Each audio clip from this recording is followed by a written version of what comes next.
ملک میں حالیہ دنوں میں منظور ہونے والے وقف ترمیمی قانون نے ایک بار پھر مسلمانوں کے اندر اضطراب، بے چینی اور تشویش کی لہر دوڑا دی ہے۔ ایسا محسوس ہو رہا ہے کہ برسوں سے جن املاک، اداروں اور زمینوں کو ہمارے آباء و اجداد نے دینی، تعلیمی، فلاحی اور رفاہی کام کے لیے وقف کیا تھا، اب وہ ایک منظم قانون سازی کے ذریعے مسلمانوں کے ہاتھوں سے نکلنے کی تیاری کی جا رہی ہے۔ ملک بھر میں وقف بچاؤ مہم کی شکل میں جلوس، احتجاج، جلسے، ہیومن چین کا احتجاج، کالی پٹیوں کا احتجاج، سوشل میڈیا مہم اور سیمیناروں کا سلسلہ شروع ہو چکا ہے۔ ملک کی کئی نامور مذہبی، سماجی، ملی اور سیاسی تنظیمیں میدان میں آ چکی ہیں اور اپنے اپنے انداز میں اس قانون کے خلاف آواز بلند کر رہی ہیں۔ یہ خوش آئند پہلو ہے، لیکن ہمیں اس موقع پر صرف مخالفت پر اکتفا نہیں کرنا چاہیے بلکہ خود احتسابی اور ندامت کے عمل کی بھی ضرورت ہے۔ یہ سچ ہے کہ پارلیمنٹ میں جو قانون منظور ہوا ہے، اس کو روکنے یا منسوخ کرانے کا اختیار صرف عدلیہ، خاص طور پر سپریم کورٹ کے پاس ہے، لیکن مسلمانوں کا سڑکوں پر نکلنا، اپنے غم و غصے کا اظہار کرنا اس بات کی علامت ہے کہ امت ابھی مکمل طور پر مردہ نہیں ہوئی۔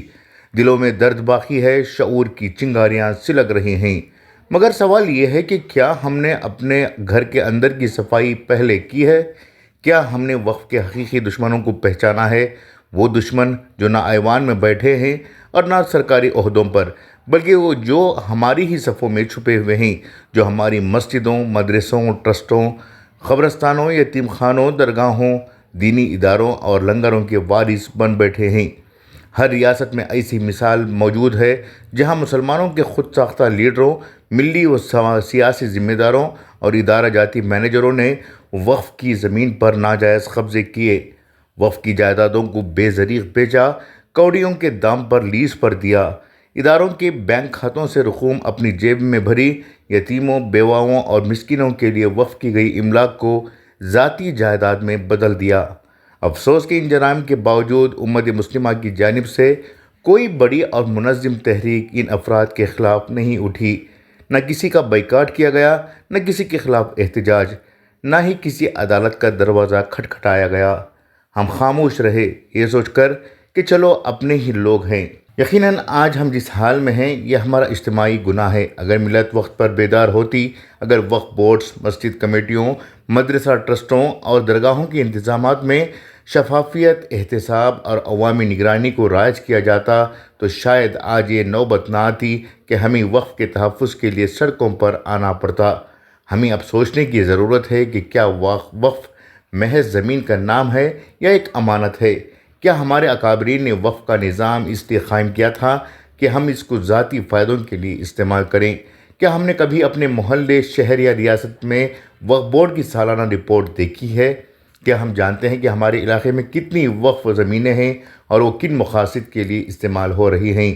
اگر ان سوالات کا جواب نہیں ہے تو ہمیں خود سے پوچھنا ہوگا کہ ہم واقعی وقف بچاؤ تحریک میں مخلص ہیں یا صرف نعرے لگا کر مطمئن ہو رہے ہیں؟ اب وقت ہے کہ ہم نعرے سے آگے بڑھیں، چوروں کو بھگائیں، بے ایمانوں کا محاسبہ کریں، وقف بورڈز میں دیانتدار افراد کو مقرر کریں، ہر وقف کی آڈٹ رپورٹ کو عوامی بنائیں، اسکولوں اور مدارس کی آمدنی و خرچ کو شفاف بنائیں اور سب سے بڑھ کر عوام اس جدوجہد کا حصہ بنیں۔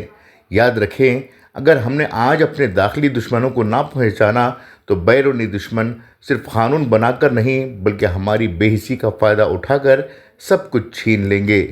چور بھگاؤ، وقف بچاؤ صرف نعرہ نہیں، ایک عملی تحریک بن سکتی ہے اور اس کا آغاز ہمیں اپنے محلے، اپنے شہر اور اپنے دل سے کرنا ہوگا۔